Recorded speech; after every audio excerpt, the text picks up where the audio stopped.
Cue Dave and Ryan in 3, 2, 1. It's Dave and Ryan's movie review.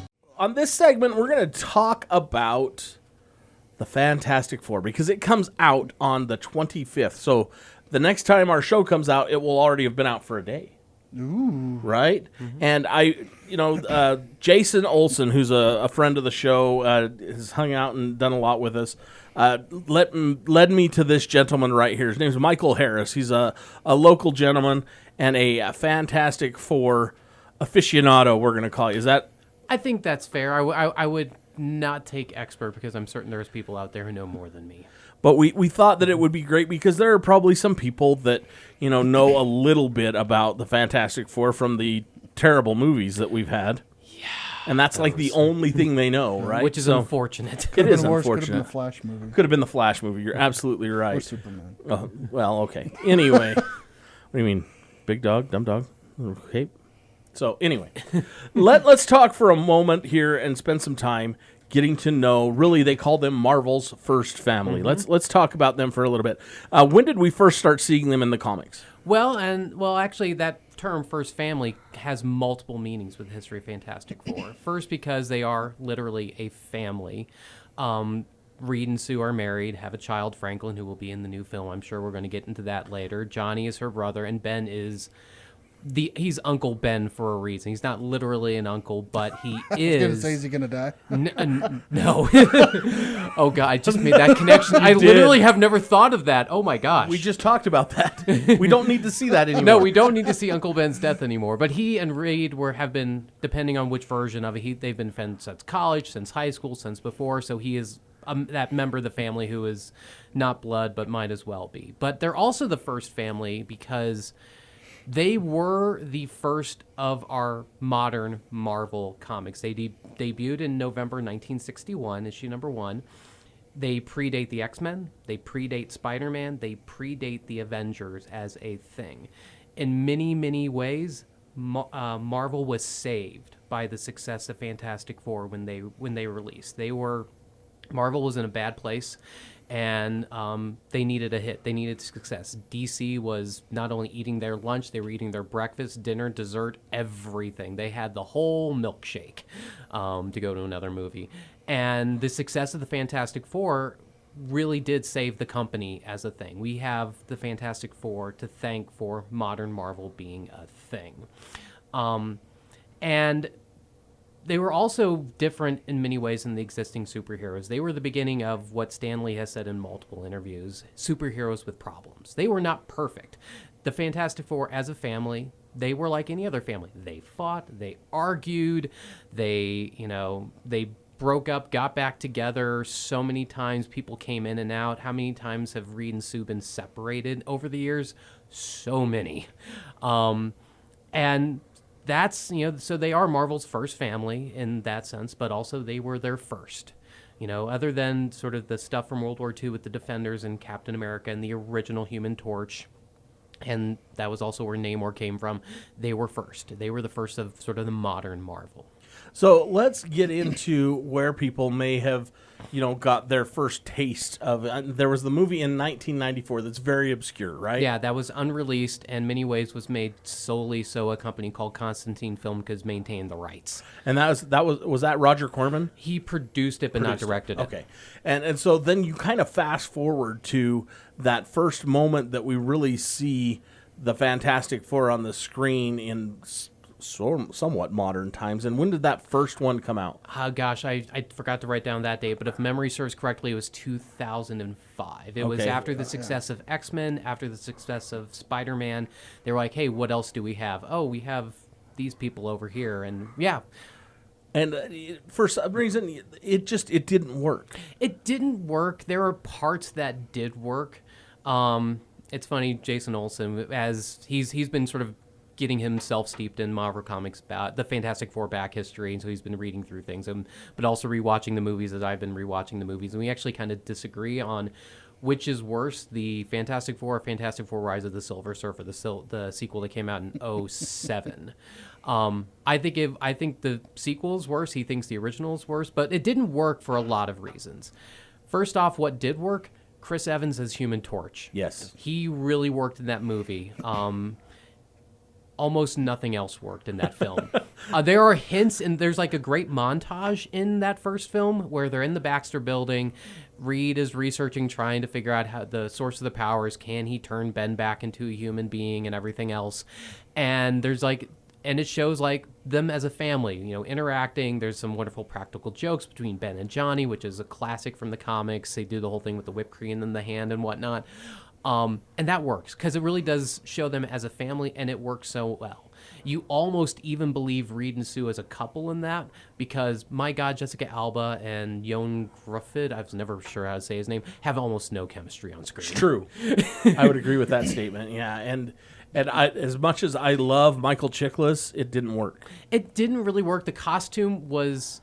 It was in that weird area where do we do practical, do we do CGI? CGI couldn't quite do it. Practical was but... He worked in the scenes when he wasn't like the right. Thing, but yeah, as the Thing, the suit kind of held him back. I would agree with that one. And really, for me, the second one, the only thing that really worked was Lawrence Fishburne. Yeah, him as the voice of Silver Surfer, and I think it was Doug Jones who did the motion capture for it. That was really good. Galactus as a cloud thing, that was weird, even though Ultimate Comics did that, I think, after that happened, or maybe it's before. I forget which, but that did not work at all. The chemistry was even worse, and Johnny, they tried to do this thing in the second film where Johnny actually matured, and then they undercut all of that growth for a lame joke at the end of the movie. Well, and the sad part about it is you can't, the Human Torch, Johnny Storm can't be an adult. Mm-hmm. He can't be an adult. No. He has to have that about him. So let's now fast forward to what is coming out this week. Is there anything that you're like, other than the whole picture, is there anything in particular that you're looking for out of this one? Well, first it is, can they nail the family dynamic? To me, you cannot have a good Fantastic Four film if you don't have that dynamic. And everything I've seen in the trailers, interviews with the cast, all of that, the clips they've released online, as iffy as I was when I first saw the images with Pedro Pascal as Reed, he's completely won me over in the trailers and all the footage that's been released. Their dynamic in those scenes are amazing. Like the one clip that they've shown when Reed and Sue walk out and they've announced like they guess that Sue's pregnant. I believe it. I buy into it. I'm going to be really interested to see how they play that whole retro futuristic look. How did that come about? What is the actual time period that we're in? Right. If we're in like sort of the modern time for us, like it's the year 2025 or whatever, in that time, how did this retro future come out? And honestly, I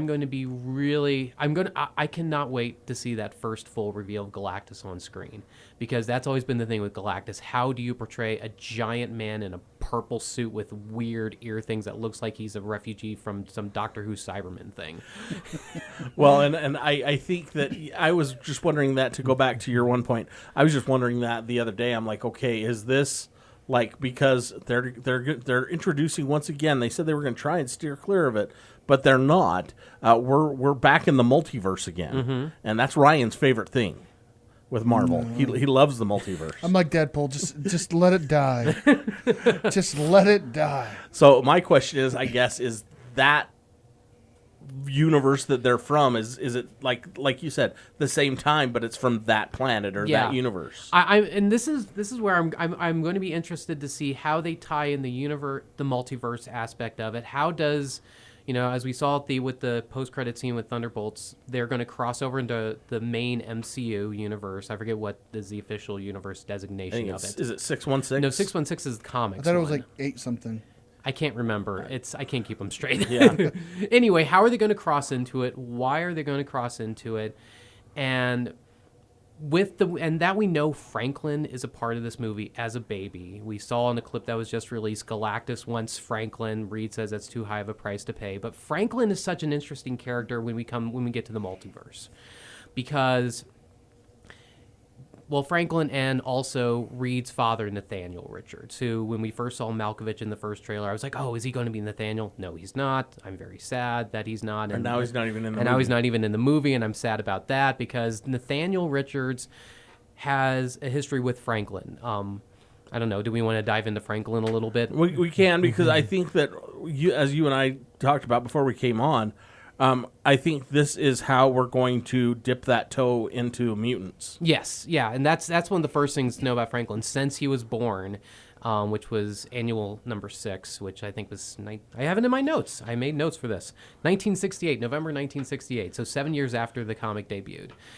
He, as the child of 2 superpowered parents, there was question, was he actually going to be superpowered and everything? And as Franklin as a character has developed, at various points in the Marvel Comics history, Franklin has been called the most powerful mutant of all time. Yeah, he's an Omega level mutant. Beyond Omega level. And so just to give other people an idea of like who is an Omega level mutant that we would know is Charles? I believe Charles Xavier is. I'm not a I huge. think they covered this in one of the X-Men movies. Yeah. Yeah, I was never a huge fan of the X-Men, to be honest. It was always too sprawling, and I couldn't keep up with it. I liked Fantastic Four as a kid because it was small and contained. I could keep up with it. Now I have a question here. Yeah. So in was it the Marvels? The mother or whatever went to the other universe where she met the X-Men there. Is that going to tie into this movie, or are they saving that for was it Doomsday? I have a confession. So, as I was just telling Dave, I've been so busy, I've actually missed every Marvel movie between Love and Thunder and this. I've been meaning to go back and watch. So I've seen the post-credit scenes of Thunderbolts, and that's about it. Because it is. It's a post-credit scene, and Monica Rambeau's mother, who was is in it. I believe it's her mom, isn't it? Yeah. It's on it's almost like a space station. Yeah, she gets and there's like cracks in the not the timeline but the multiverse, and she gets sucked through it, and then when she wakes up and it's Kelsey Grammer's Beast. Oh yeah, I did hear about that. Yeah. And so it's your favorite. Like I said, it's anything can happen in the multiverse. Anything can happen, including Josh Krasinski, or James. What's his name? Krasinski from The Office. John, thank you. It can be fantastic. It can be Reed in Doctor Strange. And that was one of those iterations that I was like, okay, I could buy that. Oh yeah, and that was like the fan casting of it was him as Reed. But back to, like we said, let's get back to Franklin. It could very well be, because amongst the various Franklin storylines, one of the most famous was in the aftermath of Onslaught in the 90s, where Franklin, as a resolution of defeating Onslaught and everything, do you remember Onslaught in the 90s? I remember the character. It was awful.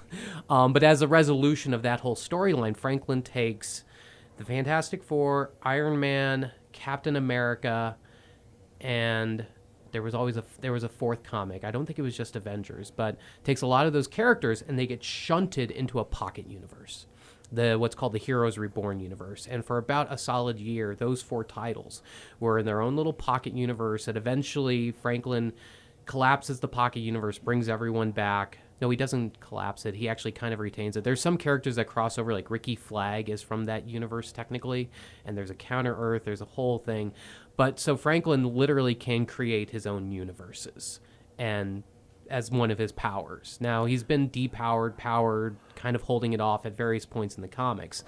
But then you also have Nathaniel, his father, who at one point, his grandfather, who at one point kidnaps him and takes him to a side pocket universe, raises him to being a teenager, and then dumps him back with the FF seconds after he pulled him out. So now for about a solid 2 years, we had this version of Franklin called Psylord, very powerful psionic mutant who ran his own team called the Fantastic Force.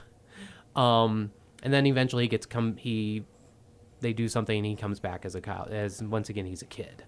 So there's all these ways with the pocket universe, multiverses. Part of the reason why Nathaniel did that was in one possible future timeline, he and Rachel Summers, the daughter of Jean and Cyclops, have a child together called Hyperstorm, who is this danger to everything. Well, and if that's something that Franklin can do, if he can create universes, then we know why Galactus wants him. Partially, yeah. And with there is a the only precedent in the comics for someone wanting to kidnap Franklin that is most famous was Annihilus from the Negative Zone wants to kidnap Franklin to use to siphon off his power to restore him.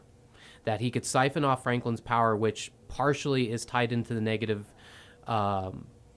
Zone, which I believe we saw in the Ant-Man sequel movie, right? His power is tied into it. Even, in fact, when he was born, the FF had to go into the Negative Zone, steal the cosmic control rod of Annihilus, because somehow that power was necessary to allow Sue to actually have a safe birth of Franklin. And so that power is tied into him. Annihilus wanted to steal it to repower himself, and it also do with the cosmic rays that gave them the powers. So Franklin is this powerful entity, and others wanting it. Well, Galactus has never expressed an interest. There is precedent for that in the comics. Okay, so I'm going to ask you one last question before we get out of here. Oh, wow. Because I know this is going to be a bone of contention because it's come up with people already. Okay. Julia Garner's Silver Surfer in this movie is not a gender swap. No, that character. It's an actual. It's a character that exists. Yeah, Norrin Rad, the original Silver Surfer, he does this. He eventually becomes the Herald of Galactus to save his planet Zen-La, if I remember correctly, from Galactus. Spare my planet, save my beloved wife, or whatever. That is originally why he did it. At some point in the comics, it might have been from another multiverse, it might have been someone else, but that was Shala Ball, if I remember correctly. She becomes the Silver Surfer instead of Norrin Rad. So it's not a gender swap. It's not whatever. It has precedent for the comics. It's just that the person we know as the Silver Surfer, the most prominent form of the character, is Norrin Rad and not Shala Ball. But there's also been other female Heralds of Galactus, most notably Frankie Ray, Nova, who we saw in the Rise of the Silver Surfer movie. They were kind of setting up her. She at one point becomes the Herald of Galactus. Okay. Well, Michael, I appreciate you coming in and talking. We could go on forever. I was like, did we already use all the time? I still have more I want to say. But here's what I want to do. After you've seen the movie, I want to bring you back in. Perfect. And we'll kind of break it down, and you can kind of talk a little bit more about it and say, yeah, that was right, this was different, and this is what we got to look forward to still. I would love to do that. All right, and maybe I'll try to catch some of the other films in the meantime. And we'll all catch up. Yes. All right. So once again, thank you so much. Michael Harris from here in our hometown talking all about Fantastic Four. Now, when we come back, there is another movie that comes out on July 25th that not a lot of people are talking about because it's going to be on Netflix. Oh, I don't know. So everyone's talking about it. Well, okay. We're going to talk about... Just because you're not talking about it. We're going to talk about Happy Gilmore 2 when we come back. When that comes out? Okay. I broke the thing.